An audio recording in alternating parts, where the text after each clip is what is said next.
Planet Podcast. I'm Jacob Brady. That's Jake Furco.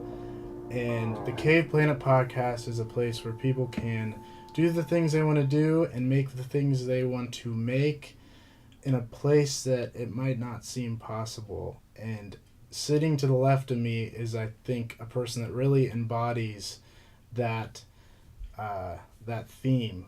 And he is a director, a writer, an actor, still an all-around great filmmaker. I met him through the John Russo movie making program. And anyway, his name is Vince Barnard, or Chad Barnard. I've known him as Chad.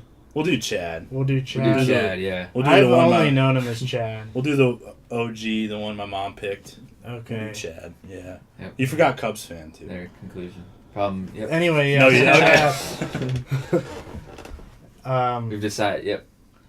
Chad. We'll go Chad. Yeah, we'll go Chad. Okay. So, I guess where I want to start with you, Chad, is what was the first movie that you saw that really grabbed your attention and maybe made you think, oh, I'm going to be a filmmaker someday? Oh, that's a heater. That is a heater. That is a tough one. There's so many, and so now I'm going to take that opportunity to just think on it for a second, because I got something for you guys. Oh, we're getting into it already. I don't know if you told them, but, I mean, you're in, my home, your guests, so yeah, I each got you something. I'll start with this big one.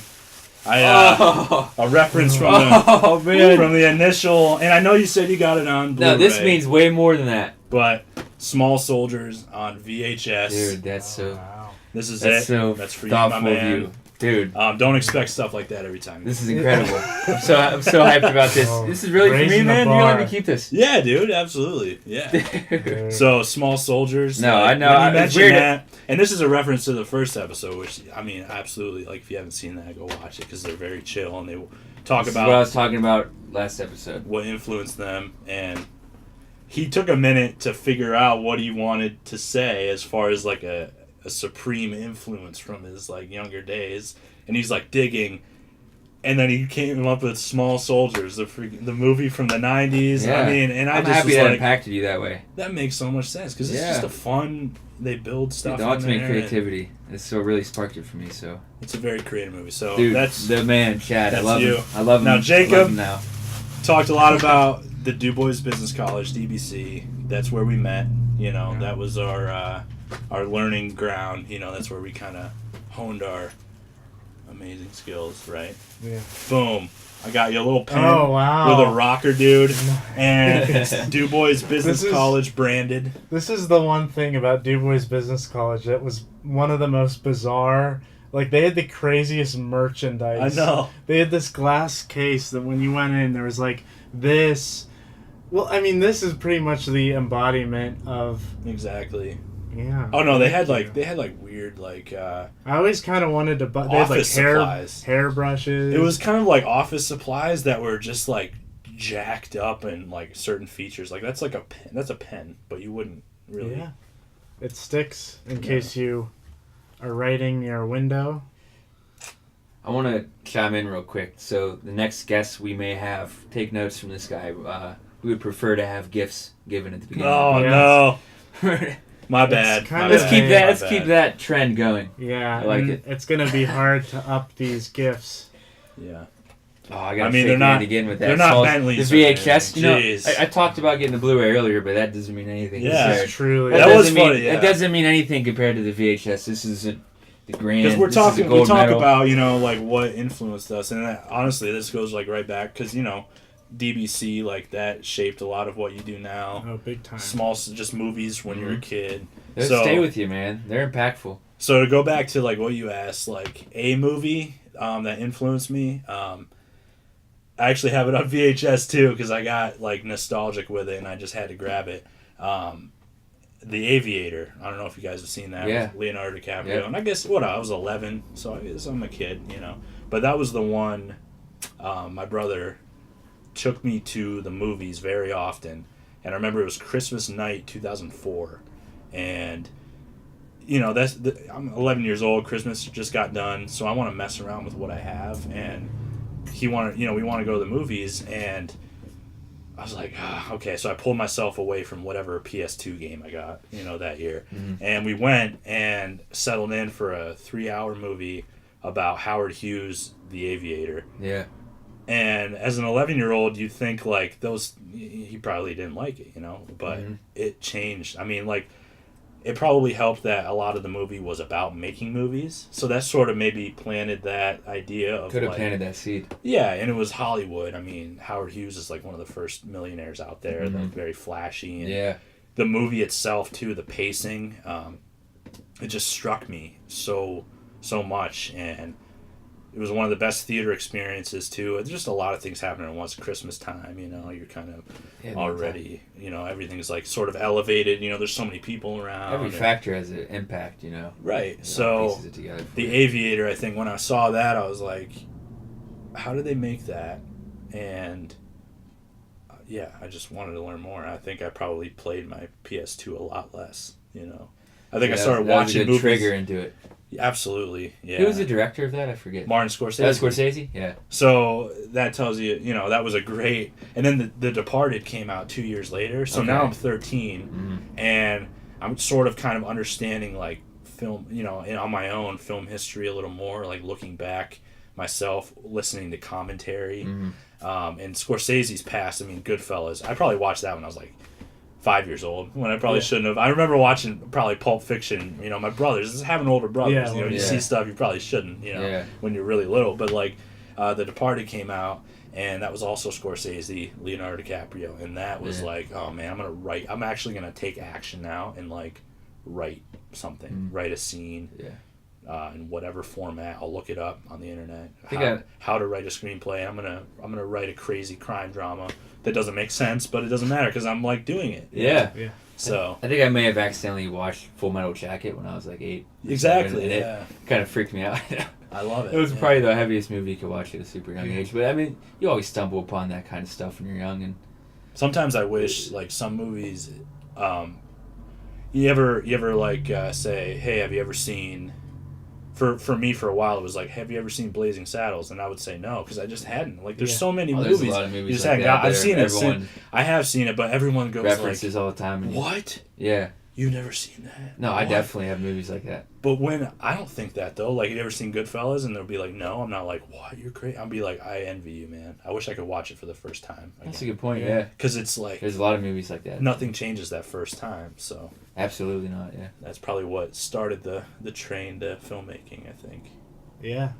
That's a good answer. So, I mean, that got you into writing. Yeah.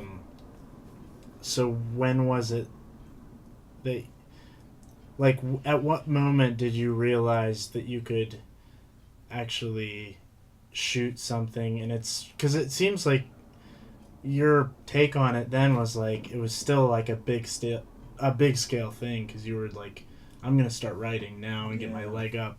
And, certain people at that age were like, oh, I'm going out and I'm filming my friends right now. Oh, you took more of like the big scale route of like knowing what all goes into it.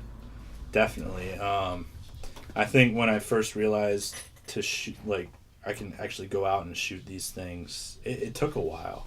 Because if you think about it, like, I never, even when I was younger, I didn't want to be naive about how things worked.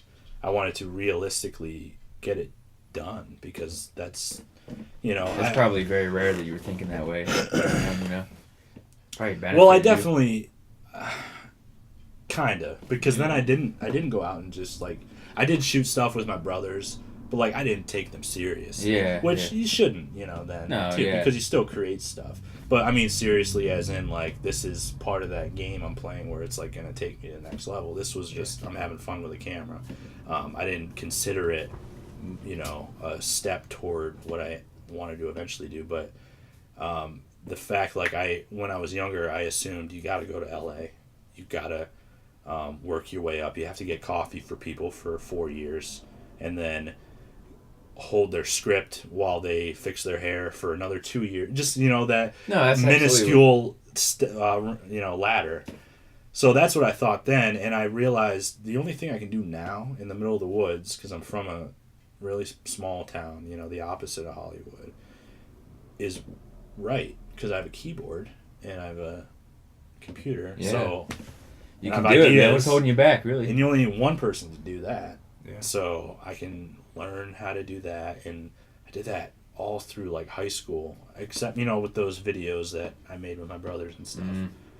Which is funny because actually this coming summer it'll be 10 years after we made one of them. It was like 2009, and we ended that video with a to be continued. It was a stupid video about us playing one-on-one basketball, but we never actually play.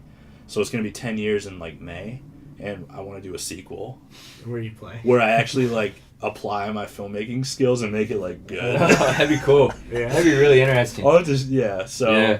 but I mean, it took a while, man. Like I took a year off after high school, and I still just assumed like I can't make anything here because I don't have the resources. So I'll go to school and learn, and then I can move to where I'm able to. So when it clicked, like I don't have to go anywhere. Like, you know. Oh yeah, that's We can- embodying our podcast, man. That's the attitude we So want. right, but it took a while, you know. Yeah, yeah. I Takes a lot got of there commitment, eventually. and- Yeah. yeah. So I'd say like during school we had a very hands-on experience, and that sort of like forced your hand. Like, there aren't any other actors to get. I guess I'll get in front of the camera and act. You know, I kind of have to, or else we're not going to make it. So I'd say honestly, yeah, around college time I realized like I can actually just make this stuff. Like, Yeah. I don't have to go anywhere. Yeah. You know. Yeah. It's so stupid to kind of hold off and hold yourself back and wait for some made up fantasy like I got to be at the exact right place at the exact right time Yeah. with the exact right people. If you constantly think that way, you're never going to get anything done, or you're never going to be happy with yourself. It's like you said, all you got to do is start. No matter where you're at, it takes one person to have an idea to at least get started. Yeah. Don't waste any time. There's this image of Hollywood. There's this image of Austin, Texas. There's this image of Pittsburgh, you know, where you can go and there's more resources. You can write stories and shoot them that are set in a city, you know, with skyscrapers, and you have all this crew available to you. And it's kind of thinking like all of that stuff, only the best filmmakers can be there. But in reality, it's like the best filmmakers make those places good. Does that make Yeah. sense? Yes, Yeah. absolutely. That's a great It's way to who put it. fills it up. Yeah. Who fills these places And most up. of the people that fill that Like the those skill. places up were nowhere near that place to begin with. Right. Yeah. Absolutely not. Yeah, that's like the reality of it. It's not the place, it's So, the like, person. yeah, It's so I guess- creating opportunity around you, Yeah. not running toward what Mhm. might be an opportunity. I don't know. Yeah, no, that's absolutely. Kind of. I like that answer. So there was a moment, like a switch almost, like where I realized, like, is that ladder even worth climbing? Like, Yeah, like to go get coffee for people. It's like, who knows? Like, it's just that's the truth of what probably will end most. That's what you're gonna end up doing, most likely. right. Yeah. I mean, everybody. It's just that thing you see on TV, that Hollywood. The thing I saw in The Aviator when I was 11. It's like that image of Hollywood. And I say Hollywood, and that applies to just that naive notion where it's like you have to be here in order to make what you want to do. Mhm. But you know, Yeah, I want to ask you something I'm really curious about, especially seeing that DVD of The Master, one of my favorite movies. Could you give me your top 3 favorite directors, the ones that influence you the most, I guess? okay, all right, yeah.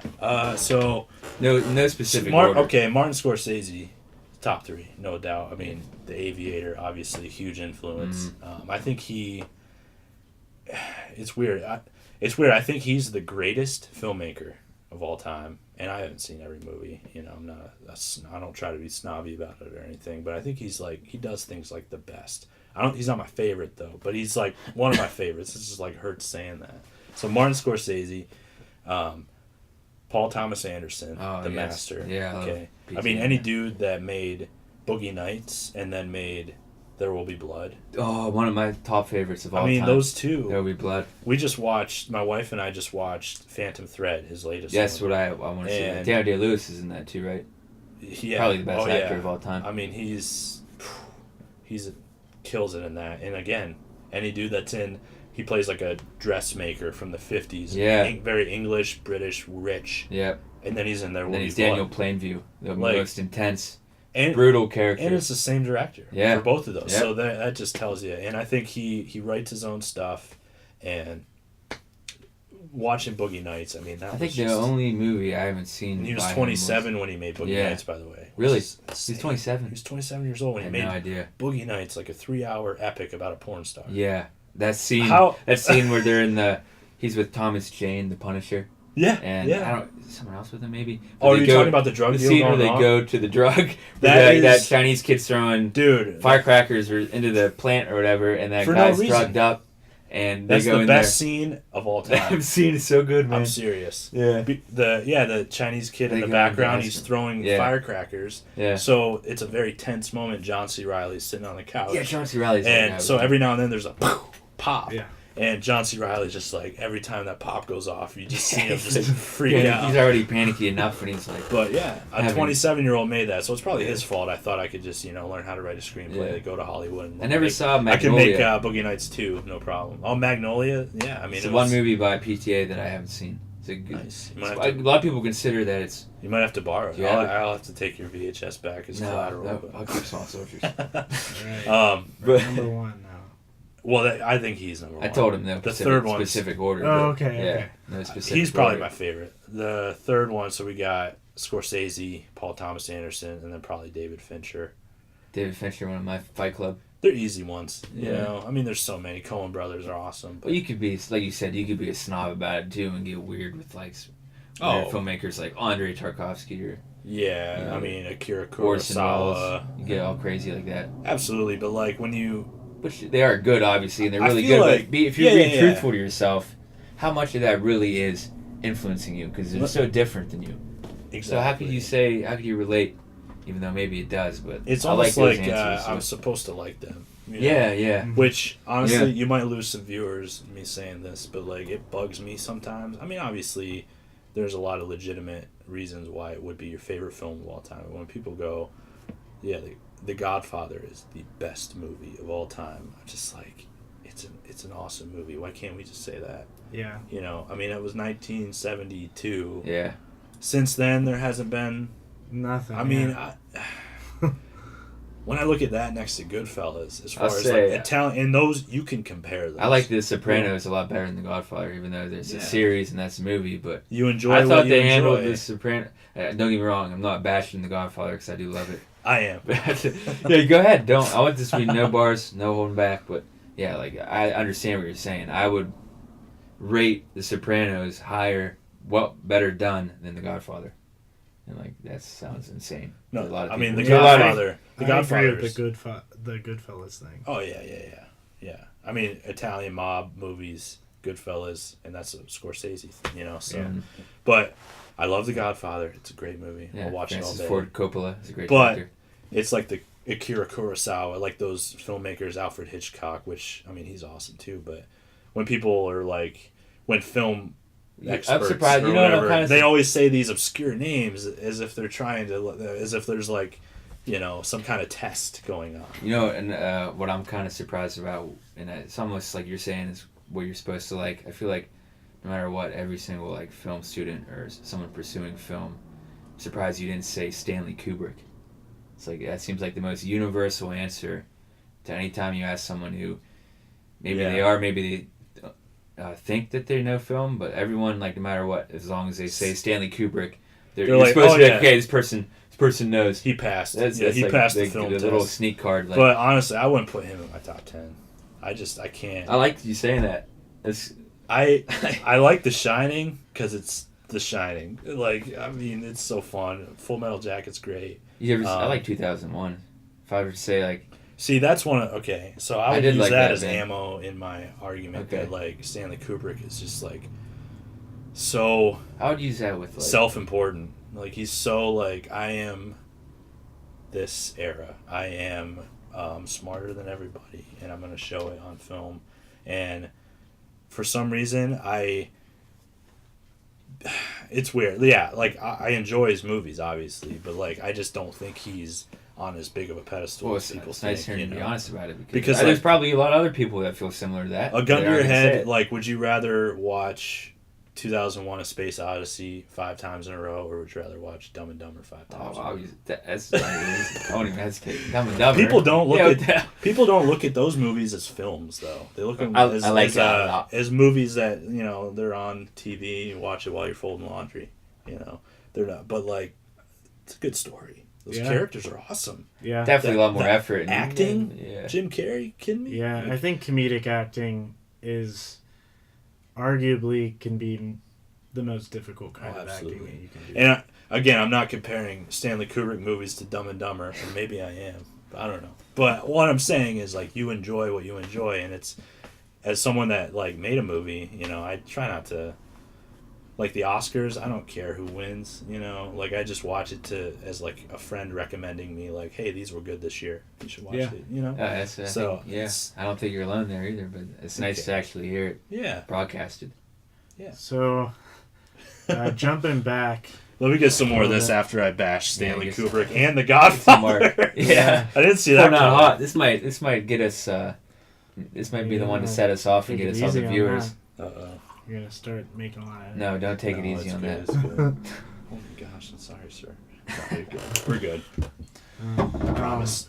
I do want to jump back because, so, we've already established that you are very much a student of film, even before becoming a literal student of film. Yeah, right. But what influenced you to go to the Du Bois Business College for the John Russo movie making program?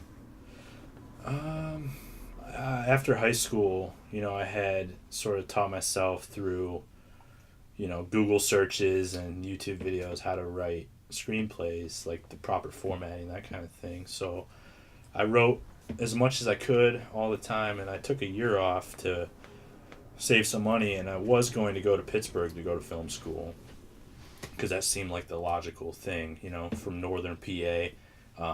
I mean, middle of the woods, you know, it's 2,000 people in the town. Like, even Erie is 2 hours away. Like, we're just 2 hours away from everything, and 4 hours away from Pittsburgh, which definitely had a lot of appealing options other than DBC. Not really, man. I mean, like, I guess not for the film, right? So So you had no hesitation there. You knew absolutely.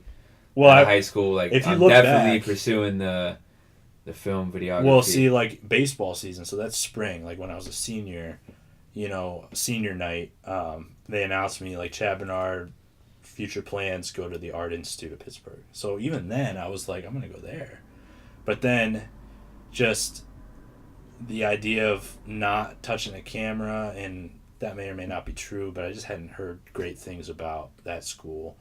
And I knew that through research that the Du Bois Business College, which was already 2 hours closer, which helped, you know, the whole logistics thing, because that's very real, you know. You grab a camera and you learn everything, and it's 18 months. So then it's kind of thinking, like, okay, I can work for a year after high school, save up money, and go learn film really fast, use that money I saved up, and go to LA. Those were the pieces I was placing in front of myself. Okay. So, I was saying before, like, when I saved that money, I put it in a certificate of deposit when I was 19, and that's why, because I didn't want to touch it. I saved a few thousand, you know, at that age, and I put it in a CD in the bank, and I can't touch it in 18 months, which is right when school ended. So when school was over, I was going to take that money, go to Los Angeles, make them, you know, and to give people coffee and pay a really high rent and run out of money in about, you know, 2 months. So that was my plan. And but DBC became the choice to fit that quick 18-month film program where you really have a hands-on learning experience, which is, you know, you said you like to film stuff, and that's why you went there, because you can film stuff. You don't have to sit in a classroom for a year. Yeah, that was the actual... When I talked to my friend that basically was the reason I even wanted to go to film school. He went to Pitt, and he said the same thing about Pitt that someone told you about Art Institute, that you didn't touch a camera for the first 2 years. It was mostly book work, and that didn't appeal to me because I wasn't a film student really. Like I didn't know anything. I didn't see a lot of like what were acclaimed as really solid films. So that was a big thing. But I mean, I think even for both of us, like obviously the vicinity thing was big too, that it was I don't know, Pittsburgh is a pretty easy jump from a small town, but there was a comfortability knowing that I could still be in an area that I was familiar with. Like it's a more comfortable place to start. For all the ways small towns may hold you back, they're also a crutch to help you do other things, and that goes all the way to filmmaking. Like when you're trying to make something in a small town, it's like, and I'm sure we'll get into Blood on the Leaves, but when we make a movie, it's like our sound guys from Brooklyn, and we're shooting at all these locations for free, and like all the landowners are like super happy we're there, property owners, and the dude was like, man, if you were shooting this in Brooklyn, like, you're already racked up a pretty good budget, huh? So small towns can help too, absolutely. So let's dive into it then. Let's talk about Blood in the Leaves. I'm gonna leave it up to you to kind of introduce. Let's introduce the current magnum opus, if you want to call it that or not. The current. I like that. Because you still could get. You never know. I want you to do more. So right on, man. Me too. It's a motivator, I guess. Yeah. So Blood on the Leaves came out in 2016. We shot it in 2015, and I had written it in school, and it's basically a film about a city boy, a young black man from Philadelphia, and he avenges his brother's death, kills the dude that, got his bro, and takes the body out of the city, kind of runs. There's also money with this body in his car. There was a bunch of money, so he takes that as well. Obviously, that money's connected, and that comes back later to bite him, but as he's out in the country, he's trying to get rid of the body, and he's also running away, too. I mean, this is the first time he's ever been out of the city. A tree falls through... No spoiler. We're not doing any spoilers, right? No. We're not doing any spoilers. In case anyone would like to see it. I figure that's a good absolutely. Warning to do the spoiler warning. Right on. No spoilers. You're good. A tree falls and pins his leg down, and that's when a middle-aged white hunter, his total opposite, he's out bow hunting, finds him, and then he finds the money. Yep. And the city boy pulls a gun on him. Yep. So now the city boy can't get out without the hunter's help, and the hunter is at the mercy of city boy and his gun. So they have a standoff. Two, opposite people with opposite backgrounds are forced to clash with each other. Yeah. So it's no holds barred sort of drama. That's a great background synopsis of the movie. So let's also hear about like the whole process of you kind of pulling the trigger and saying, I'm going to commit to this, what it took for you to make it happen, what you did after it was done. The whole idea of it, that plot right there is a big reason why I decided to make it. I mean, the idea of having two characters in... The two characters at the opposite end of the spectrum, kind of meshing them into that one. So they're here together. They got to make it work. Exactly, a small cast in the middle of the woods, which around here we're surrounded by woods, so it's very available. Definitely influenced by your current. When you're, especially when you're like starting out, like if there's any advice I can give, it's write what is available, and if you can't find something creative out of that. Keep trying, because that's the way to do it, I think, because I knew that was doable. We can keep the budget down. I wasn't about to write spaceships in it, or even a road movie, like that just, it's tough. That's a great point. So the plot itself made it very doable, and I wrote the whole script, had some people read it, revised it, did that over and over, got it to a really great spot, and then I put this binder together because I knew I wanted to like raise money, and the only reason people will give you money is because they think they might get some back. Mm-hmm. So I put together like a marketing plan. Yeah. And this is where that whole business college came in. Yeah. You know, like things, that bigger picture. You know, you can't just live inside your keyboard. If that makes sense. Yeah. There's real people and money out there that you have to wrangle. So I put a binder together, which was just as important as the script.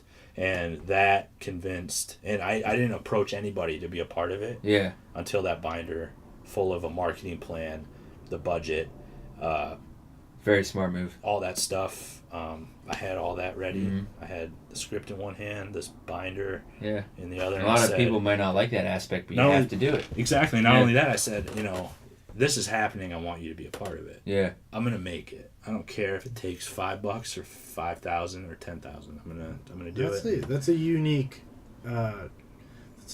thing to have, is the foresight to know this is the work that needs done first.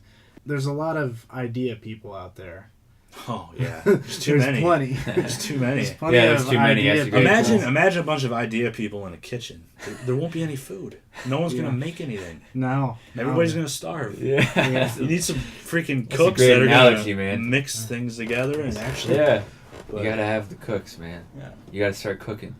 One thing that you just Hey, thanks for this 46. Gotta start cooking. I wish I could stay here and drink more of this. Yeah. One thing that you said that stuck out to me was the you have to figure out how to make something for the resources that you have. Yeah. And one thing that I thought was really smart that you did do was you kind of had the timeline of this movie is more of like a situational. Mm-hmm. It doesn't take place over a long period of time, right, which I think was a super smart move, and that I think enabled you to have a more of it's kind of a quality versus quantity, meaning like depth. Yeah, like width. I want this intimate depth happening here instead of some longevity of like how the development takes place, in real time. It's, the development of what you find out about these characters is very, very short, the time. And that's kind of, you have to rein yourself in, but you still want to challenge yourself. So at least, I knew I wasn't going to, who would give me $100,000 to make him, like, I wouldn't give me, like, I hadn't done anything before. Like, no, it doesn't make sense for that to so work I'm out that not way. going to be able to have giant chase scenes, cars crashing into each other. I'm not going to be able to have big actors, but I'm going to be able to get, two guys. They're going to sit in the mud for a couple weeks, and we're going to explore that. And I knew, like, these guys need to be good. And when you watch the movie, like, you will not be disappointed because, like you said, we just explore this situation. And you're right. I mean, it's we don't have those things to lean on to make it exciting. We have to kind of use the acting. I knew, like, these guys are going to have to act their asses off. And they did. Because that's what we have to entertain people. Is like, you're it. I mean, so to kind of maybe go in more to like the production, it was like that was what I was focused on, was the acting. I wanted to be a director that didn't have to run and grab a cord like 100 miles that way because the car was parked on the bank over there. Like, someone was going to be there to go do that because, like, these two guys, like, I'm focused on their performances. So that was major because of the situation. Yeah. It's good. That's cool that he's... Yeah, honestly, the timeline, too. That's cool you pointed that out because, like... I think about that a lot whenever I think about, like, how... I don't do a lot of narrative stuff, but when I do think of it like... If I made it more of, like, a situational thing that I think is a tool to get into better writing. Because you can do narrative stuff, don't you think? Man, I'm just waiting for, like, a story with skateboarding. Like, you guys mentioned... Oh, yeah. I don't know. You guys mentioned Kids, right? Yeah, Kids. Yeah. The movie Kids? Absolutely. By Larry Clark. You guys mentioned... Yeah, You it's a guys good mentioned movie. that. I feel like that would be. I love that movie. The Man. thing that I quoted in the podcast that I still think is the most true thing about Kids is that it was a movie that was not written about skateboarding, and that's why it was good. Yeah, it has skateboarding in because it, I think everybody thinks that That was about as raw and authentic as it could get for what they're trying to portray. Yeah, exactly. I'm curious to see how mid-90s turns out. Yeah. There's been a huge misconception about... There's a misconception about what skateboarders are in movies. Like, they think that it's the biggest... There's been a lot of, like, sport movies about skateboarding. Like, there's this end goal of winning a contest. Right. And that isn't what skateboarding is. Skateboarding, a lot of times, is the stuff you say while you're skateboarding. It's a communal lifestyle thing. It's not a... Yeah. It's or not they a sport. go to the very opposite end of the spectrum where they portray and they show the skateboarder as like pure blooded criminal, like, you know what I mean? Like, dude, one of your documentary that you made. First of all, I'm an OG fan. I love Why Do I Do This? Man, that's good stuff. But anyways, the latest one. Was there a shot? I know I saw it somewhere. I think it was in your documentary. You know, like, they touch on that, you know, misperception of skateboarders, you know, because it's just constant. You're right. But it was like showing a little girl how to ride. And I mean, she's all decked out, and they're like, yeah, you got to keep those on. Like, it was, you good know, influence, like, but they are showing this little girl, and like, she wants to do it. She's obsessed with doing it. And like, they're there to show, like, they're not. It's like that horror movie thing where you have the pothead, the virgin, the jock. Yeah. You know, in movies, the skateboarder is like that dude that's like, "What's up, bro?" And like, it's ridiculous. Yeah. Well, I mean, that's. I mean, that happens, but that's not it. So then, when a movie like Kids throws that in, it's not like the main. It's just they do that too. Yeah. You know, then that stands out. You know? Yeah. I just think, and it's just so authentic. Like, a lot of skateboarding movies were like, I thought a lot of the characters in early 2000s skateboarding movies were more like dirt bike kids. Yeah, they did seem like dirt bike kids. Yeah. Yeah. Okay. I'll tell you what, another skateboard movie that I do appreciate is Lords of Dogtown. Yeah. Heath well, Ledger. those are, I mean, Heath Ledger.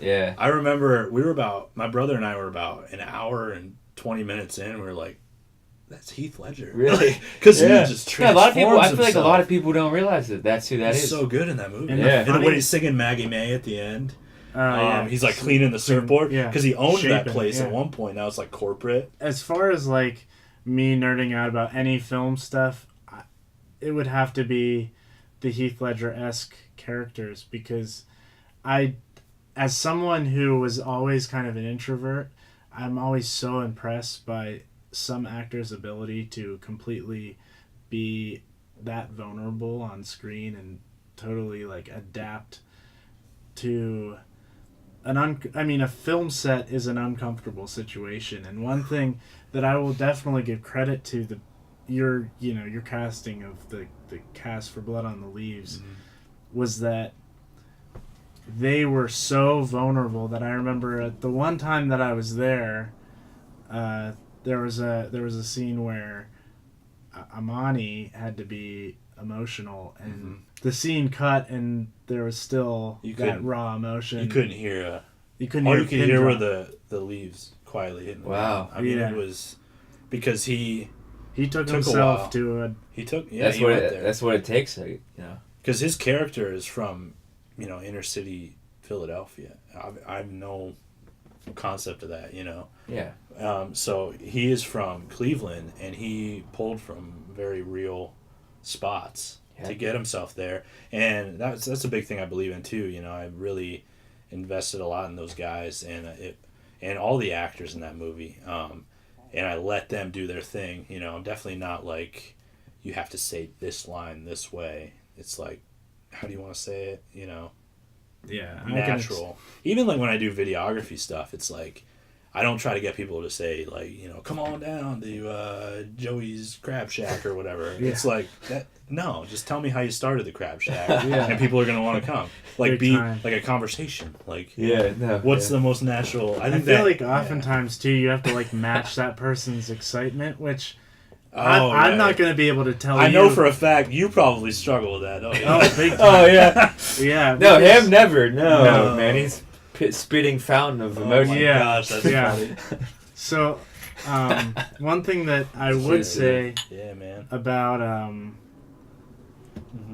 that location too, which is maybe another testament to small town filmmaking, is that area and that scenario, that small crew, I think, did give those actors the venue to be the most vulnerable, because there's not distractions. We're not in the middle of the city. We're not stopping traffic. Yeah, you're right. There are just a small group of people. We're all open-minded. We're not going to make you feel weird about it. And then just it allowed so much emotion and depth out of two. See, you're two recognizing things that like I feel like at least there, like, we put into practice because we learned, but I never really like spelled it out to myself. Like, yeah, that is one of the reasons why that was successful. But, like before, like we were on a bunch of film sets where that we, like started, we wrote a script, and now, okay, we have a booth scene in a bar. We made a web series called Blue Card, and we had a bar setting for most of it, and bars are open during the day. I don't know if you knew that, but they're like a business. I know that. Yeah. So they close late too. I don't know if you knew that as well. But we had to start. I'm well aware of when bars are open. Yeah, man. So to have these kids come in to start shooting, like we had to film it. We had to start filming it around midnight if we were lucky. Yeah. Nobody wants to be there at 4 I a.m. think So to have a place that's very controlled. Like we wanted to be the only thing happening there.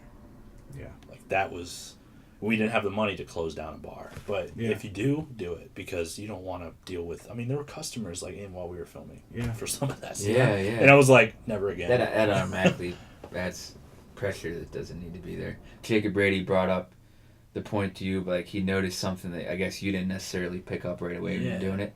I feel like that's the best kind of feedback or feeling, to hear someone say something about something you made that like they kind of pick up something the way they perceive it, and it almost opens up another like box in your head, like, oh, maybe that is kind of like a hidden little thing I was going for.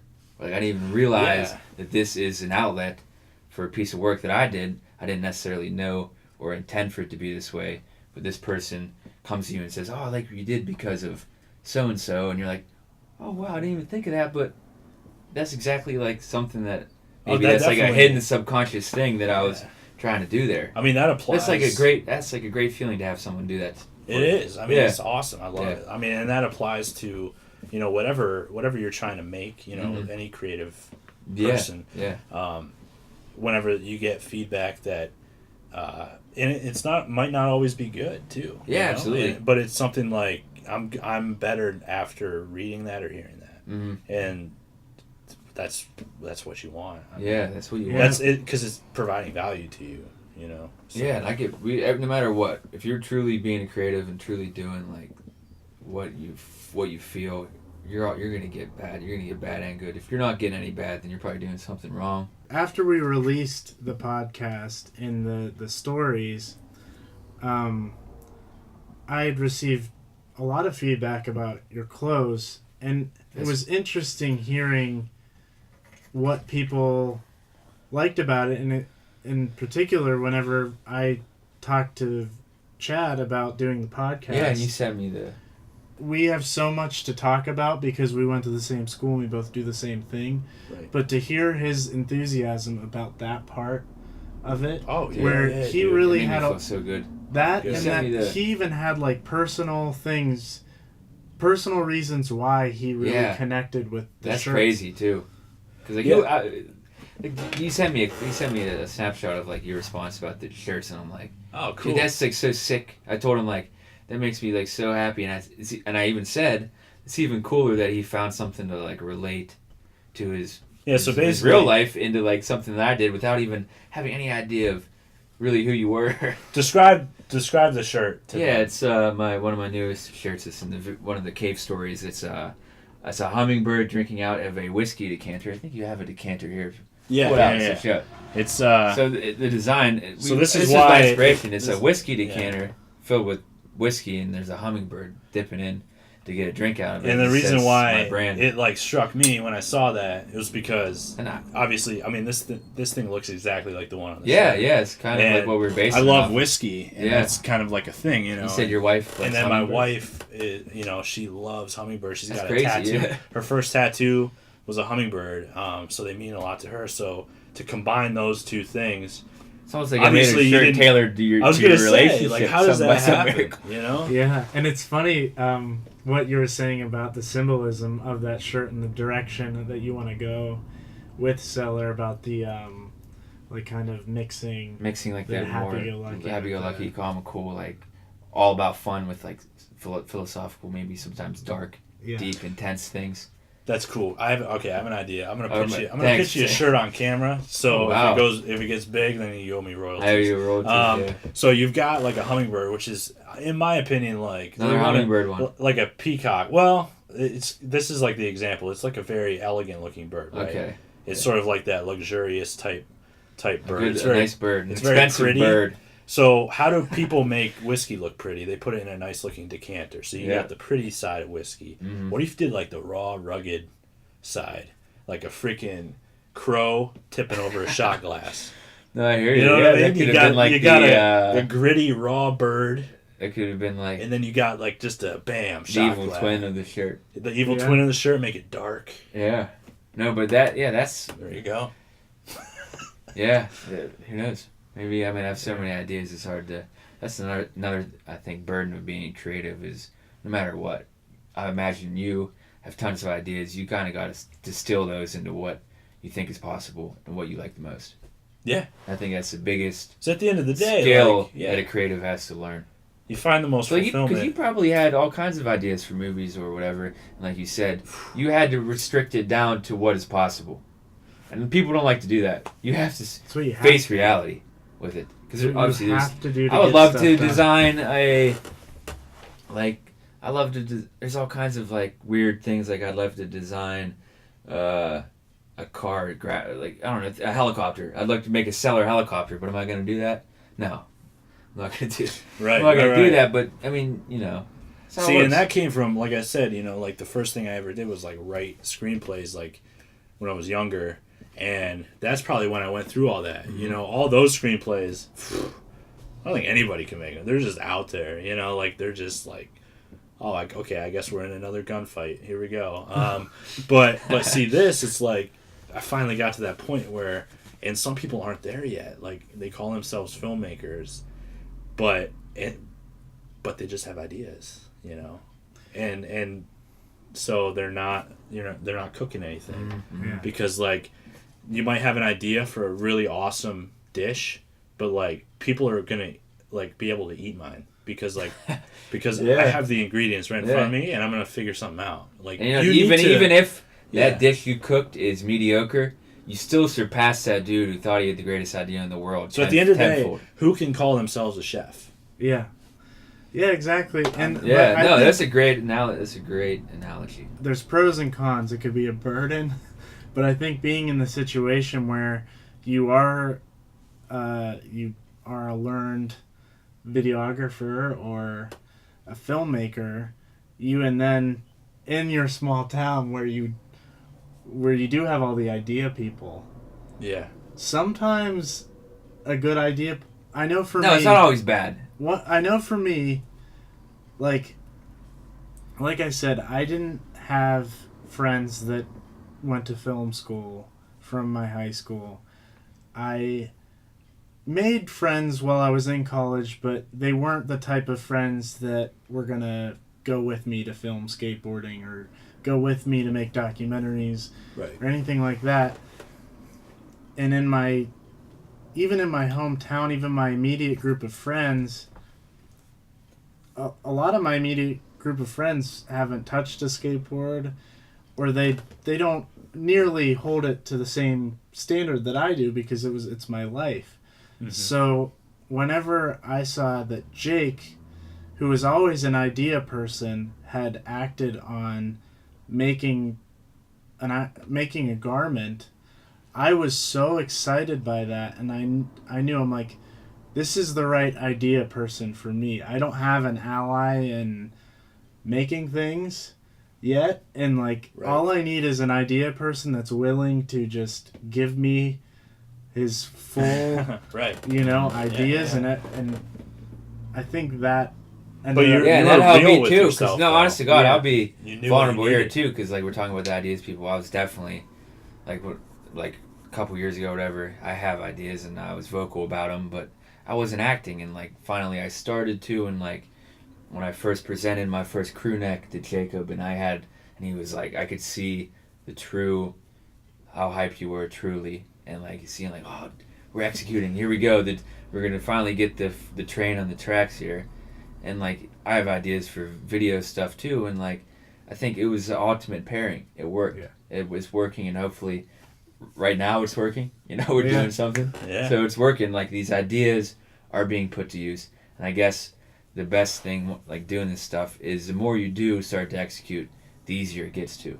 It gets 10 times easier. The more you do. And then you like I already feel like you can take yourself from being an ideas man, and just by like disciplining yourself, easily transition into being the chef, being the cook. Oh, absolutely. Yeah. And it's tough too because like there is in at least this small town, there is a community of filmmakers, film-minded people, and you hate to sort of write them off because they haven't done anything. And I'm never gonna think like I'm comparing myself to myself. You know what I mean? So I'm never gonna think like I'm not gonna work with them. They haven't made a movie.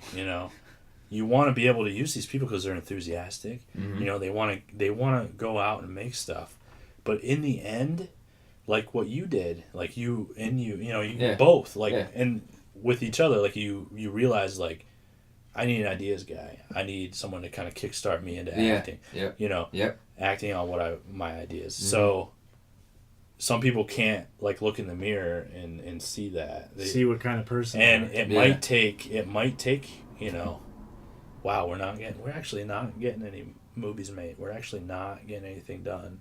Yeah. What's going on? Like, what do we need to do? Do we need to rein in our ideas? Do we need to find somebody else to take care of this? Do we need to do that? Yeah. And I have to face reality always. Yeah. And without sort of facing reality, like, any movie wouldn't have been made. Mm-hmm. Like Scorsese wouldn't have gotten to where he needed to be. Yeah, he could have pitched the idea like, oh, listen, I could have told someone I got this idea like The Departed, and said if it was never made, who would have cared? It's the greatest storyline, whatever, amazing. If it never was executed for you to visually see and feel, it doesn't mean a damn thing. It doesn't matter. Here's an example. Chad and I wouldn't have gone to the film program that we went to without the small budget movie Night of the Living Dead. Right. Yeah. Yeah, which is guys that bootstrapped up and made a movie, and they just went out and did it. I mean, that's it. Yeah, there's been multiple things that I've heard Russ say that I think about a lot. One being the worst thing people could say is no. And not just hearing it, because, I mean, you hear that from a lot of people, but just hearing the examples of what he would do, Right. In terms of, I know this guy, and he's a pretty relatable guy. Russ and John both came from kind of a similar background. Even if you're in Pittsburgh, you're still outside of... Oh, yeah. Big time. True mainstream. Everybody's always industry. Outside. We're outside of Pittsburgh. Pittsburgh's outside of Austin, Texas. Yeah. Austin's outside of LA. Yeah. And then we're just a twig right now. The dude in the coffee shop's outside of the studio, and it's just exactly. So exactly. Exactly. So them being outside of it. If you think with attitude, you're never going to get to the core. Yeah. As much as there's always something to have. Yeah. So a lot of his references were just like, I've never made anything like this. I never knew anyone that made anything, and then just going and bringing those ideas to fruition was important, and then that eventually led to us having this conversation Exactly. camera about. And he was one of the that first very ones thing. that read the Blood on the Leaf script too, and told me. I mean, the whole movie's based on the city boy killing his brother's killer. The whole movie. I mean, that's what leads to the rest of the events of the film, and he was the one that told me like, why don't we see that? Like, because it wasn't in the script originally that we actually saw the. Yeah. I mean, this is the first scene in the movie, Okay, so yeah. we're good.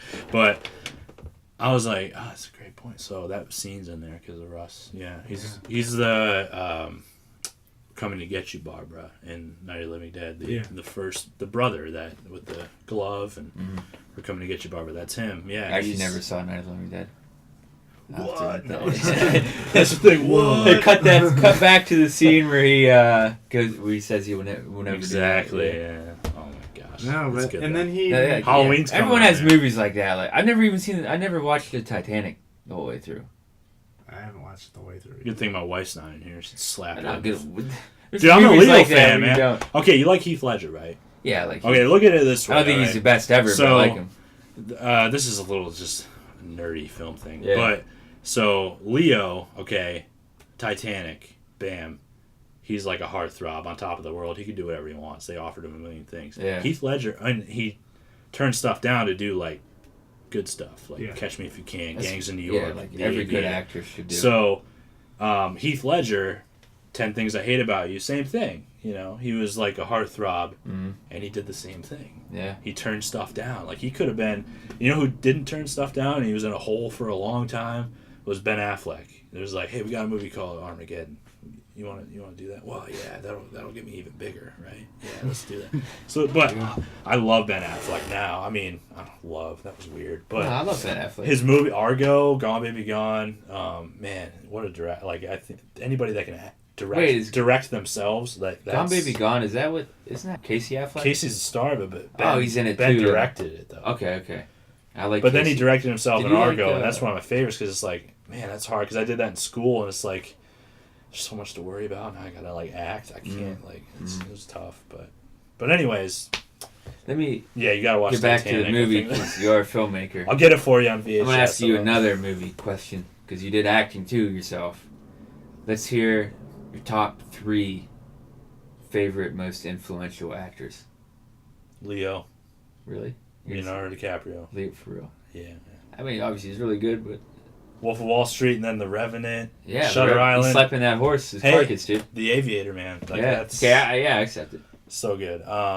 I think he's awesome. That's one. Oh my gosh. Wow, this is harder than the director's one. Actors. Yeah. Actors. I really like Simon Pegg. The Man. European guy? Yeah. British guy? British dude. Yeah. I don't know if he's in my top 3, but he just popped in my head right Hey, there. that's fine. That's fine. Hey, we're flexible here. We put you on the spot. And then my mom. Pop- My mom. Your mom is She's your going to mom's be in an a actress? play. Oh, that's a good answer. She's going to be in a play here in a couple weeks. I will tell you what, before you go into that, his mom is a hell of an actress. She's great. Yeah, really? Very, I'm very not- good. How am I supposed to know? Her and Blue Card, it like had That's to be awesome, her. man. You directed your mom? I did, yeah. Crazy. She Well, played it. let's- Hold on, real quick. Let me just tell you. This is a cool little thing. My mom, whenever I was making stupid videos with my brothers, we made one called Cocaine Crusade. And When you were a young kid. it's exactly how it sounds. It was like 2008. Yeah, I was like 15. And there was Cocaine swearing Crusade. and drugs and guns and everything. That sounds sick. And my mom, I remember walking into the house and there was a note on the table and it said like, like you can't be posting this stuff. Like you can't be having guns and swearing and all that. And I have the note somewhere in the attic. I gotta bring it down because I kept it. And then when I made Blue Card, my mom plays a psychiatrist that convinces hitmen that it's okay to kill people. Wow. It's a And very interesting role. so I It's a cool was role. legitimized somewhere between Cocaine Crusade and Blue Card in my mom's eyes and was allowed to finally do some crime. But I got to get that note somewhere. That's It's what your great. mom did in Blue Card. Psychiatrist that convinced hitmen to kill Yeah, someone. when they're going soft. Keep doing it. Yeah, you're good at your work. Keep doing it. It's Hey, if nature. it makes you happy. It's business. Yeah. If it makes you happy. I don't want you killing yourself on my watch, so go kill someone else. Sequel. Tell us about your experience with the John Russo movie making program, about like the people you met, the projects that you made, and kind of what you liked, and I don't know. Yeah. I mean that 18-month program, you really dive in right away, which is what really attracted me to that. Very, very hands-on. I think it was broken down into 6 terms. I think it was, and the first term was you get interviewed. So like you set up simple lighting and that kind of thing, and then you graduate all the way up until you sort of write and direct your own short film. Yeah, which is really the I wish reason. every type of schooling was like that. Yeah, so like you work your way toward that, Yeah, which yeah. is great. And I think there was 5 of us in our class, so Wow. you wear a lot of hats, and you have to get in front of the camera. That's if you need definitely a to. plus. You Yeah. do all the rules. Tell you what, like being in front of the camera made me appreciate acting so much more. It made me realize like the audience, that's what they see. That's what they're basing everything off of. Not everything, yeah. but they base a lot off of. You're right. Getting sucked into Honestly, the feel of sometimes it is everything. Yeah. Because actors create the moments like people remember, you know? So to have an appreciation of that by stepping in front of the camera, that's how you get it, is like, I guess I have to. There's no one else here. So I better jump in front to get this done. And there was just through assignments, you know, very hands-on. You get a lot of experience, and then we graduated toward that short film thing. And the people that we worked with also is where I learned the community is super excited to help you, at least in a small town. And this is for people that are trying to make an indie film. Like, just go to a small town and see how many locations you get for free. You'll be surprised. You might have to explain how movie making works to them, like, because a lot of times they're like, "Oh my gosh, like it's gonna be like Hollywood in here, in our own house, like in our own business. Like, you guys want to film in here? That's awesome. Yeah, let us know." Yeah. You know, so that was sort of what I learned too. I was like, I didn't know that was a thing. Like, people are super excited because I kind of lived in my own little filmmaking bubble, but that was so surrounding myself with people with similar interests. You know, wearing a lot of hats. That's one of my go-to phrases when I do client freelance work. Is I'll tell people you're going to be in a movie.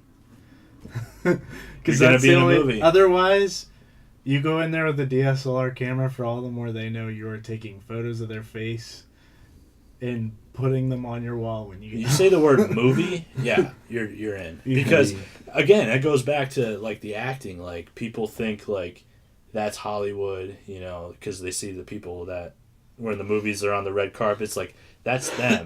That's the people that. So that's when I sort of realized, like, you know, some people, some film snobs might be like, yeah, no, actors, they just like their trailers, you know, they think they're like the most important around, but like, I'm the one that knows the skill, and it's like, dude, it doesn't matter, man. That skill is harder than you can ever imagine. Yeah, to act like and they are the most important here. Yeah, I'll every movie I direct, I'm gonna go in believing that. I'm not gonna be like, you know, director of photography, you don't mean anything, get out of here. No, It's like, absolutely, but like, you gotta understand, like, these actors. None of it's going to come into place. All the beautiful scenery, the lighting, everything that you set up that you really want portrayed is going to flop if the people involved in it are not emotionally getting the scene for you. It's going to be like, that's all you're going to notice is an actor sucking and not the beautiful background. Otherwise, they would put, and they do, I guess, they put like Hitchcock on the cover, but they put like, you know, they don't put Martin Scorsese on the cover. They don't put... No. They don't even put Steven Spielberg on the cover, otherwise you know who he is. Yeah, that's true. Well, I don't know. Maybe not. Maybe not. I don't think Spielberg's that great. Snyder. So, now you're finished with school, and what was your mindset getting out of film school? Was it, I need to leave, I need to... So, if you ask me that, like... Well, your early plan sounded like the way you pieced it together was, time to go to... I'm out of time here. to hit the road, huh? Right, exactly. Boom. So, within that 18 months, I definitely learned not only, like, how movies are made, but also the nuances of it, like that small town idea, you know, like kind of, and then I just weighed my choices. It was like, do I go out there, all my money's drained very quickly, and all I've done was just ground level. I might as well have gone out there to begin with. Yeah, like, it doesn't matter. Exactly. So I could have done that, or I could have stayed and made a movie, because like there's people here, you know, that will help if I look for them. If there's people, and I don't just mean like film-minded people. I'm talking about if I need a hardware store. There's some guy that owns a hardware store that would love to be in a movie, right? So that's stuff I didn't know going in. It's like, okay, you know what? I'm gonna make a movie. But not only that, you know, I met my wife at DBC at the business college, and that was like, yeah, that's a big deal. That was awesome. I mean, and she has been amazing. Like, it's like it's as if you gave me a freaking Oscar and I'm making an acceptance speech. But like, I honestly couldn't have made those movies without her. Yeah, well, and it's almost like the timing, and it was like fate, because oh my God, yeah, I feel like that. I mean, if we're really that relationship had to play a huge role in why you stayed here. Definitely, yeah. Oh, I mean, I don't know, but it's absolutely like, again, it's one of those things that there's so many like ingredients to this. It's kind of, there's a lot of food references. Yeah, but anyways, yeah. Like meeting my wife. Like, I met my wife here, and I really love the area. As in, I saw it as a way to not only grow as a filmmaker, but grow as a person. You know, like, good point. Grab my bootstraps up. That's the first most important oh my point gosh, before you start to do anything else. Like when I took that year off after high school and I went to Du Bois Business College, I never, just lived here. You can't neglect your personal well-being if you want to do other great stuff. You know, and I'm close to home, close to one of my favorite actresses, my mom up there, you know, so. Hey, that's very important. And she was definitely, I like took advantage of her, acting ability and put her in stuff too, so I just saw an opportunity, like I can make stuff now, and with all of these things I learned, the people I've met, including my wife, friends, it happened, and I want to do it again because now I really know it's possible because it happened already. Yeah. So yeah. But right after school, I made more stuff. We made a mini series. Well, Jacob and I are happy you stuck around, or else the second episode wouldn't be getting made. Yeah, man, absolutely. Funny story. I do want to get into this because I think it needs to be said on camera. One of the most insane days I've ever had there was it was when he was talking about the interviews that we had to do. It was this. I don't know if it was the second term that we had to do the character interviews. Yeah, it was. So we had to come up with a character and then just have a scenario where they're interviewed, and you kind of have to see the character development during the interview or something, or like get an insight. We should do that with you sometime. You got to come up with a character. All right, I'll do that. You want me to do that? So I'll be in one of your movies, man. Yeah. Anyway, Wes had came to school with his friend Mike, who was in my class, and they had this movie that they already had written and had. You couldn't go a day in that school without hearing about that movie referenced at least 3 times, and anyway, they both used their character intros for their characters in this movie called Howitzer Tales. And anyway, Was Jean-Claude Van Damme in Bloodsport? Yeah. Okay, so I had to get that out of my Side head. note, I had to get that out of my head. Wes did a scene recreation of Bloodsport that is awesome. Almost beat for beat the exact same thing. Wow, it's good, man. It's awesome. good. Wes can do almost like everything Jean-Claude can do. Like we'd just be like, I want to hang out with this We'd kid. be like unloading equipment and look to our right, and Wes is like doing a split up, like levitated on the tables or something. Yeah. He'd always be doing barrel rolls and stuff. He's good. So Wes is a very intense actor, and I give him credit for it because he definitely, when it comes to that, he will. He made some great stuff in school, for sure. Yeah. I loved his stuff. So we're getting ready to do this character intro, and like you said, everyone wears a lot of hats. Mm-hmm. So Brian oftentimes got cast as like an antagonist just because of how he looked, and So we're outside. It's freezing, and we're doing this character intro for Wes's character from Howitzer Tales, and it's like a battle scene, and it's pretty. From what I remember, it was pretty like miserable out. Like it was like cold, rainy. It was a little slush, and so we're getting ready to shoot. I'm very thankful that I was not chosen to act, so I could wear like a coat. Right. So we're sitting there, and all of a sudden, like we're setting stuff up, and I just hear like the sound of like a 300-pound surfboard like hitting the ocean, like. And then I turn around, and it's Wes's giant like bodybuilder back like hitting this puddle. He just backdropped into a puddle, and we're like, okay, what is he doing? Were you rolling? Like, were you filming? No. Was He he prepping? he was prepping. Wow. He wanted to look dirty, so he backdropped into a puddle, and then I love this guy, man. so I don't even know. And then That's awesome. I'm standing there with Brian, and I know Brian has to act in this scene too. And you hear Wes go, "Hey, Brian," and then he's just like, "Fuck." He has to backdrop into this puddle. I felt, and this isn't even the bad part about the story. You would know. You'll know exactly when I say it.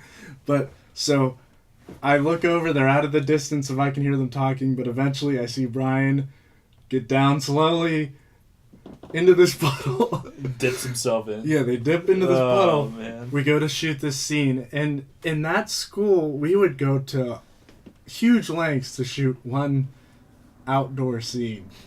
So, as you can tell, that's their motto. That's weird. Yeah. So anyway, We bring the outdoor scenes. Yeah. So anyway, they're doing this fight scene, and it was so cold that we didn't get a lot of time talking about the choreography, which is odd because Wes. Oh, he's like very meticulous. Yeah. Oh yeah, because he's such a good choreographer. He choreographed like some blue card fights and stuff. Yeah. He's super talented. Well, anyway, we didn't have a lot of time, and also it was freezing. We were all miserable, and I think Wes recognized that. So he kind of went over what they were doing. He should have been the most miserable one. He was in the puddle, right? Yeah. Okay. Yeah, but he was in the zone, though. Yeah, but he didn't feel anything. Him and Brian. No, I mean he just. He was always considerate. You know, Brian had to do it too. So. Yeah. They went over the choreography a couple times, and they shot one time, and it was like a go big or go home. Shoot one and done. They roll, and not kidding. Wes is intense. I give him. Oh yeah. I give him credit, but this was a misfortune. So Brian is already wet, cold, muddy, and acting in a scene that he's only supposed to get beat up in. And so the scene is like Wes pushing Brian against a wall, and then like somehow Brian gets to his knees, and then Wes has to fake a roundhouse kick to his head. Oh shit. And then because we had not rehearsed it, oh goodness, and I was on audio, so I had a headset, and all I heard is the thud from him hitting the ground, and then I look, and there's just blood draining from his nose. And for the next hour, it was us in the cafeteria, and the entire medical nursing like assistants were all. There was a medical program at the school. Oh, yeah, that's so perfect we for that. filmed. Yeah, they're right like, ooh, good lesson, guys, come over. We filmed some right really outside of the scenes annex. Oh, which is no. so, Okay, yeah. Did you guys at least get a good clip? Oh, Get a good, yeah. That'd look excellent. Yeah, we watched it With over effects and and over. everything. It was amazing. Yeah, I kind of want to see we get it. to Get your really hands pitch in that. Brian as like a good character actor. Like he will take a kick. Yeah, really. Yeah. All right, so anyway, that whole story aside, Wes, he was the closest thing to, you know, just because we were the same age, like he was my closest friend, and we were not even that similar at all. So when I met the people in your class, I was just like, wow, they seem pretty normal. Like, some of them seem a little bit normal. Cool. Yeah, I was just like, think. and the thing is, like, I boring, didn't, man. well, no, it wasn't boring. It wasn't in a Yeah. boring way. It was just like, maybe, because even, I'm not saying, like I said, very endearing to them, they were weird in the best way. Like, even, like, they just knew who they were at that time, which was That's really the best good. trait. That's the best trait in the world, I man. have Wes stories for days. Him singing Toto with his earbuds in as loud as he could out of nowhere in a computer class. I wish I could have been there for yeah. that, man. Toto, Africa. Yeah, he was singing Africa as loud as he could, and he was just like dancing, and I looked next to him like, I don't know what to do. I don't know what's happening. He knows right what he's now. doing. Go get the medical staff again. Yeah. So anyway, I met all these. In this class, it was like a lot of kids were more my age. Like right. we were exactly the same age, and right, then Craig was older than us, which I didn't know at the time. But it was like, okay, these people are like a little bit more. They seem a little bit more like our high school experiences would have been similar. Right. And it was interesting to see like what came out of your class, because the progression from the first class to the next was always night and day. Like, even it came to equipment, but then it was like you guys were definitely, I felt like with you and Craig especially, it was like that was sort of like a golden era of what could come out of that program, because you guys had that background of like real film history, you know, like you knew the history of, like, you had like the art thing going more than we did. We knew what we wanted to do too, you know. Yeah, so when I got out, and there's a ton of people that came out of that program that had, you know, they had jobs in the industry, and they had a lot of good, nice looking things and lucrative businesses and stuff, but by far the most pleasant surprise was whenever I saw Blue Card, the web series, for the first time. Because it was well shot. It was an original story, which is really your hard first to do. true project, you'd say? Yeah. Blue Card, okay. It's definitely feature length. Where can people see that? It's on YouTube? Yeah, it is on YouTube. I believe youtube.com/sideline pics, PICS. Okay. They're all on there. So that's the first real project you've It committed was about how many episodes? The first versions of it were 5 episodes. Okay. I think we made it into 7, actually. It worked better. Were they hour? Overall, it was about an hour 15, hour 20. So evenly. Yeah. Some might be 12, some might be 8. That makes sense. Yeah, it was that was like fresh out of school too. And I mean, because the first episode, which was it actually became like the 3rd episode, was the assignment for the short film, like the 5th term in school. Okay. So we made that, and that one's starring my mom. That one's nice. That's one of the best things I've ever made. That's great, man. That's cool. So we took that, and then we did 3 before, 3 after.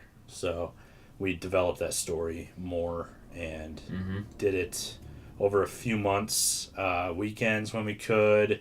Is that your mom in the poster? It is, yeah. Yeah. Sorry, no one can see it. Yeah, my mom. I wanted that, yeah. Yeah, she's a huge, big role in that. That's sweet, man. It's damn sweet. Again, it's like, who do you know? Where do you know? Yeah. What do you know? It's like, let's write it around that, So. One thing about Blue Card that especially stuck out to me was it was almost like, I don't want to say you were ahead of the curve, but with that kind of an action movie, those things do not usually grab me. That, I don't know, I don't gravitate towards that. But yeah, me neither. I hear you. One thing that I noticed in it, and through watching it, I totally found myself glued to it, was because you were kind of, I don't want to say you were ahead of the curve, but you really had a good handle on like humanizing it and making it not a generic action film. It was more a story about an actual person. Right. And you really like... Right.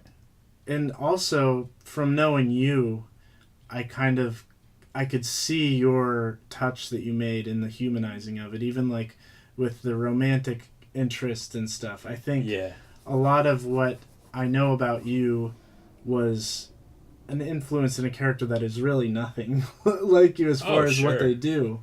But I just think like that was the main appeal. That's the fun of making movies, yeah. When I first saw it, I was like, wow, he really made me think differently about something that I wouldn't normally not had any. That's awesome, man. I Well, appreciate that. That kind of inspired a question for me to ask Chad. Yeah. What are some outside influences beyond movie making that you use or reference as ideas or things you incorporate into your movies or your work? What are some of those outside influences? Music, 100%. I always said, as if I'm like some great philosopher. No, I always say. My favorite screenwriting tool are headphones. So, because, just you can dive right in and going to see him this weekend, actually, J. Cole, he's a rapper. Yeah.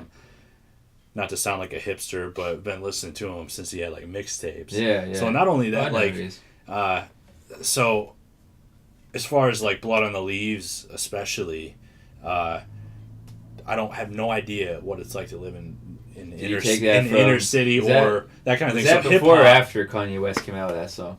After. Okay. There Was you that go. an inspiration for it? Oh, absolutely. Oh, wow. Blood on That's the Leaves, crazy. the song. Yeah, I like that song. See, that's another thing, because I will never claim to relate to any of that stuff, but I'm definitely moved by it regardless. Mm-hmm. And these are the reasons why, I'm able to dive into the stories that they tell, and through them I'm able to sort of structure a character around it. And then, like I said, casting Amani, I let him take the reins of this character and say, like, this is yours now, but music's a big and other people too, like I'm very open to other ideas as far as like influences too. Like, my brother Jordy, he took me to see The Aviator. So like he is the reason why I listen to J. Cole. And he and I, we talk about stuff, and he influences me that way. And my wife,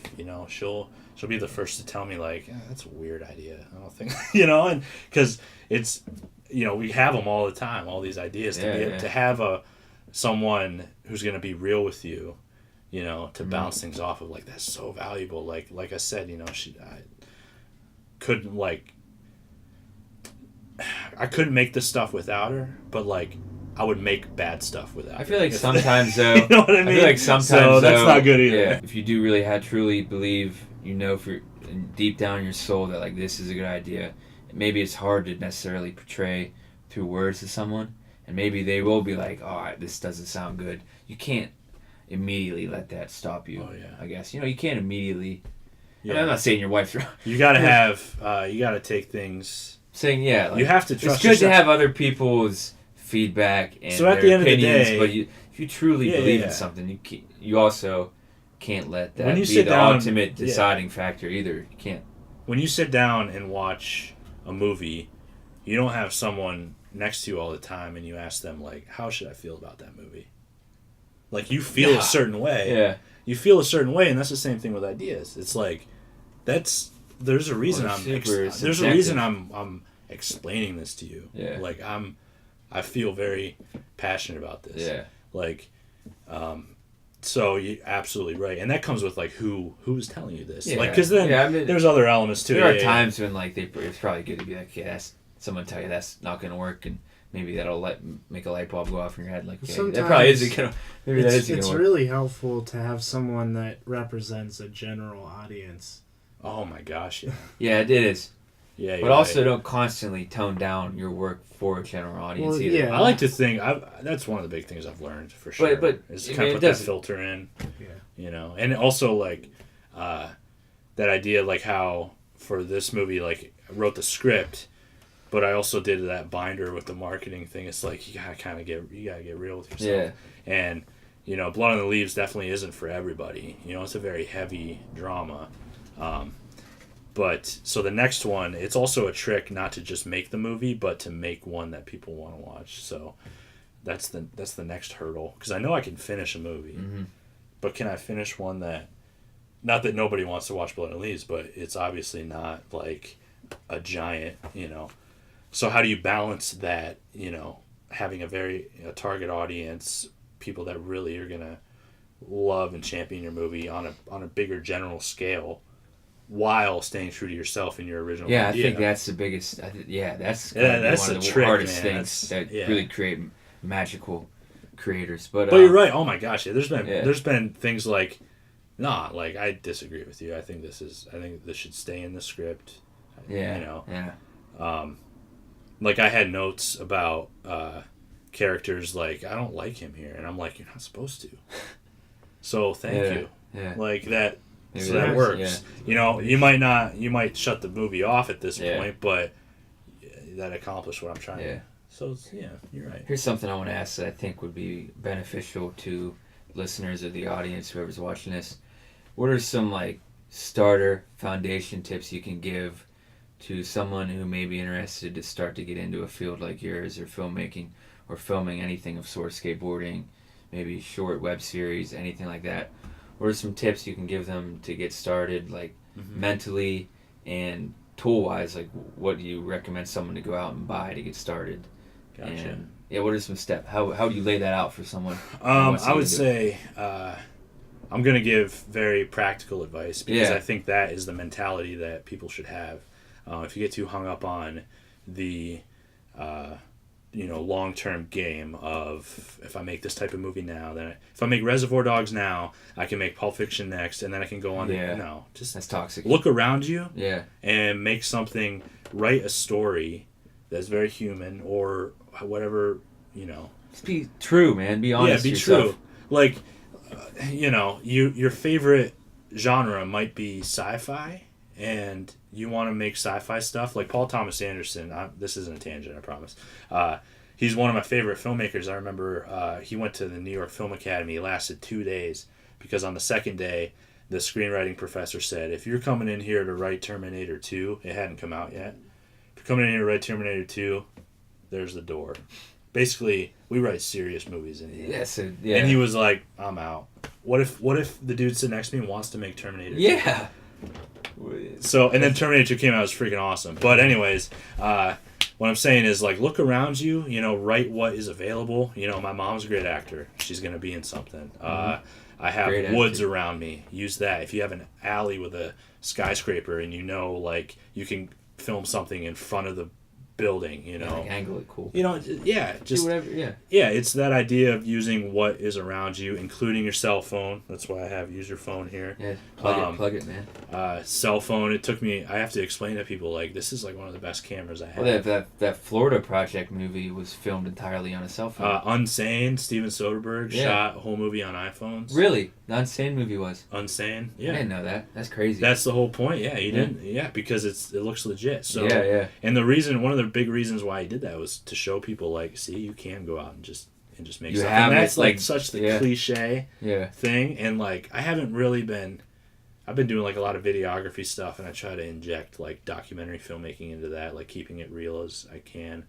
But as far as narrative stuff, like, sit down with a blank page, put some headphones on, and write something you can shoot with your phone, with locations that are available for you for $0, and just get started that way, and you'll be ahead. And use like YouTube and Google. Just so you teach don't yourself how to necessarily need to go out and get all the fanciest new gear, the fanciest new DSLR camera, or whatever you have. You don't need all the audio equipment. I guess you can make it work. And I think some of the better works are the ones that look a little rough. And you guys get that, you like that raw. Yeah, look. we're big It's fans real. of that. It's grounded. You know, like there's projects I've put in black and white that you didn't have to. I mean, but also it adds to the story. But we also appreciate works that people put a lot of effort into to make look pretty and stuff. I mean, it all comes down to staying true to yourself, or being good, doing what you're good at, and taking it as far as you can. I would say, yes, absolutely. Just the more you do. I mean, that's it. That's it right there. Mm-hmm. Just, write what is available. Use write free resources. Like you said, go on YouTube. Go on YouTube. Figure out how to like properly structure a screenplay. That way, when you hand it to somebody, they're at least going to take you serious, because you do have to play that game too. Yeah. Like, you have to, put binders together sometimes in order to get movies made. You pitch to investors. Not every aspect of it is super fun. Not every. I didn't. Yeah, You when I don't watched enjoy The it. Aviator, I was like, man, I can't wait. One day, I'll be able to figure out how much taxes are going to go into this movie. Like, it's going to be so fun. Yeah. No, that's not why you do it, but you gotta. Tax everything. So if you want to do it, you gotta do that stuff too. But just go make something. Yeah. I'm gonna make something in May. I'll do that second part of a video I made 10 years ago. I love that. I love the answer, dude. Guess what? I'm gonna use my phone and we'll go to some basketball courts and we'll just make it. Yeah. Yeah, that answer even inspired me right there. Yeah, man. I'd like to shoot. I wrote Space Gardeners. It sounded a great, hilarious concept, but we never did it. Yeah. Well, And, next time I'm on, we better have some Space clips. Space Gardeners is crazy. I mean, there's. All right, so we talked about how you got into filmmaking. We talked about Blue Card. We talked about Blood on the Leaves. So let's talk about what you're doing now and kind of what can we see from Chad. What do you have in / mind? Vince Barnard. What path would you like to go down, or gear the possibilities ahead of you? With you already got a good foundation set. Definitely have that. Oh dang! Now there's like pressure. No. You better not fuck this up. And it's all just so like my future stuff's like all just kind of like things it's all adjusted from things I've learned. Like I definitely want to make another movie for sure. Oh yeah. I'll only do it if I did it with a day job the first time, and it was really. I don't know if it was worth. Like it was very. That sounds. I give you props. The balance was like way off a lot of times, and like I said, you kind of like grow as a person as you do these like giant projects too. So that's one thing I've definitely want to work on is time management, and the best way to do that. I've been doing my own videography and stuff. That's kind of a creative outlet on the business end. Consistently, bringing in money through camera stuff basically. Stuff I'm very familiar with and, absolutely, and have fun doing. So I'm doing my own thing on the side and staying creative in the meantime and working for myself, and once I have that, I'll only have to submit time off for myself, and I can go and prepare personally, professionally. I have control over all of that and can make another movie, which I definitely have. I have hundreds of just pages of scripts, like, nice. But they're not all like super doable or them. Right. So takes effort. Yeah. So in the meantime, I'll be fine tuning some scripts. Would you imagine that you'd stick around this type of environment to film Oh, definitely. If you were to do another movie? Oh, definitely. Cool. See, that's one of the things that I don't want to change about the next movie is shooting it in a small town, bringing people in. It's a crazy thing, when you bring in actors from Ohio and other states, and your sound guys from Brooklyn, and you bring them all into one place with one goal, and it's your hometown, like your home field, basically. Yeah. Like they're coming to you, and that's the point. Like with all of this, it's the idea, like Cave Planet. It's that idea, like you can bring people to you to get things done, and that not only people, but you can bring like elements to you. You can bring inspiration to you. It's all up to you, Instead of running toward the potential of opportunity, you can just create opportunity around you. So and then that'll attract. Yeah. So long story, I'm definitely gonna make another movie. If it's going to have a gun in it, it's definitely gonna be a detective story, because like I love detective stories. You like the True Detective series? I love the first season. Season. Second season I watched. It was fun. Same way. Yeah. But yeah, that first. Sorry season. to sidetrack. I do. I wish the first season, that episode 4, that like one saw the shot where you're talking about. I love it. Oh, that's it's like called, my favorite. Who Goes There is the episode name. Oh, yeah, dude, that's amazing. I watched that episode. Like, I go back randomly with some of my friends and we'll go straight to that episode. It's amazing. I watched it like 8 times. I mean, the performance is there too. Oh, dude. So yeah, definitely a story where people are trying to figure something out. So positive, a lot of potential. Yeah, we'll see. We got to execute, right? Yeah, maybe we'll see you again on another podcast. I hope so. Side guest. Maybe you. Well, I have faith that probably by then you will have executed, because thus far, everything that you've done and everything that you've shown me, that you are a person that certainly does not let much get in your way, and as far as you getting your ideas out there. And Yeah, I mean, I love what you guys are doing too. I'm definitely looking forward to more. The man, he got me this. yeah, Top that, other guests. One for Oh one. yeah, top that. Who you give me now? Awesome. That's cool. Yeah. All right, man. Definitely excited to see more from you guys too. Bam. Yeah, we got more coming. Stuff. Might next time you see us, we might be in a van. Yeah, it's a hint. There's a hint. The hint is we might be in a van. Yeah. Promo. In any other context, that wouldn't be something that you look forward to.